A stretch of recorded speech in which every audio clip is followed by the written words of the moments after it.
Your local friendly mad scientist here, coming at ya. So, what better topic to start it all off than memes?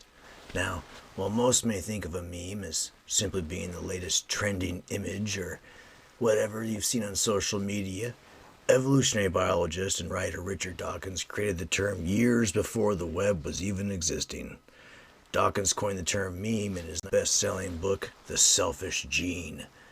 A meme defines a concept, belief, or practice conceived as a unit of cultural information that may be passed on from person to person, subject to influences in ways analogous to natural selection. Meme theory explained the development of cultural thought, the imitation of behaviors, styles, and ideas that are encoded and spread from person to person.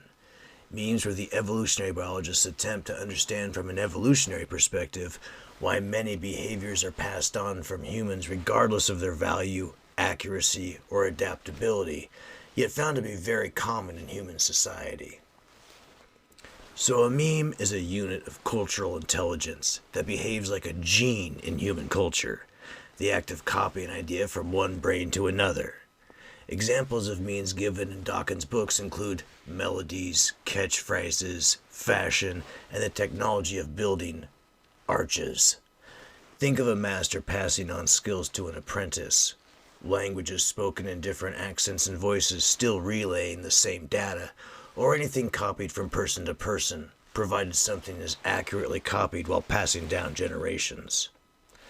Dawkins concluded these ideas were reproduced and passed on much in the same way that genes pass on genetic traits, often containing errors. Similar to how they copy and reproduce, memes are the cultural counterpart to a biological gene. A meme is an idea that ripples through the social consciousness.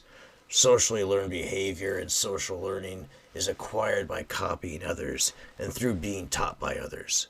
Social learning gives rise to the evolution of cultural traits, resulting in naturally occurring differences among individuals of the same species. Examples of this would be the evolution of alchemy into chemistry, or how religions and dogmas change over time. These cultural traits will inevitably alter the social and physical environments under which genetic selection operates. So, the persistence of memes depends on their capacity to adapt to shifting conditions. However, cultural evolution may also at times select for traits that are genetically maladaptive. The study of memes is called Memetics, which is a field that frequently trespasses into several other fields of research, like psychology, anthropology, or sociology. Research follows genetic and cultural traits from one generation to the next, and exploring how they interact. Dawkins never intended the word normometics to become a genuine contribution to the scientific theory of human culture, but rather used the term to downplay the fact that genes were not the only way in which life reproduces itself in full. Around 1.5 million years ago, our ancestors began to copy and replicate techniques for lighting fires, keeping fires burning, or developing new techniques for hunting. However, they also copied other traits that were not necessary, such as wearing painted faces, painting on cave walls, or placing feathers in their hair. Genes and socially learned behavior continually interact in a feedback loop. Changes in genes can lead to changes in culture, which can then influence genetic selection, and vice versa. Homo sapiens and life forms affect their own environment, and the environments they produce change the pattern of genetic evolution they undergo. We are gene machines and meme machines. Beliefs that survive aren't necessarily true. Rules that survive aren't necessarily fair, and rituals that survive aren't necessarily necessary. Today, the word meme has been reappropriated by the internet, with Grumpy Cat, Captain Picard, Neil deGrasse Tyson, and others spreading virally on social media. The internet has allowed for humans to quickly and easily spread memes globally.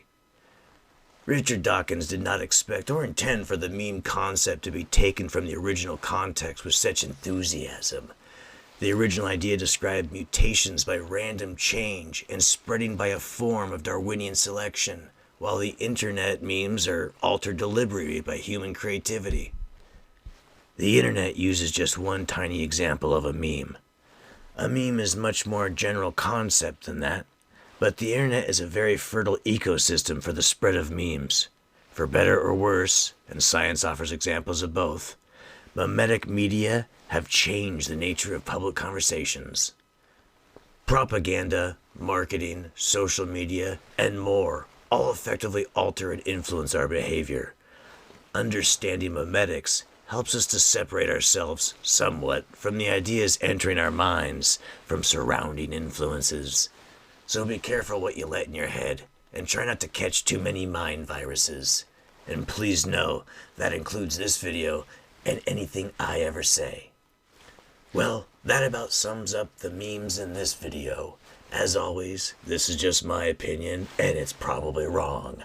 I hope you found it interesting, and I always recommend going off and doing your own research on this topic. Thanks for watching. I appreciate your views. Every view helps. Help spread the madness by hitting that like button, subscribe, and tell all your enemies to watch. And remember, don't get angry. Go mad.